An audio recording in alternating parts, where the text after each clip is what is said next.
öö küünitub kummargl üle maa. Noor kuusirb peos õsub ta pimeduse pikka põldu.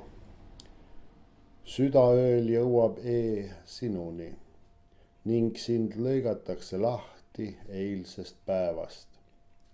Sind rabatakse jalgelt ja põimitakse pimeduse viljavihku.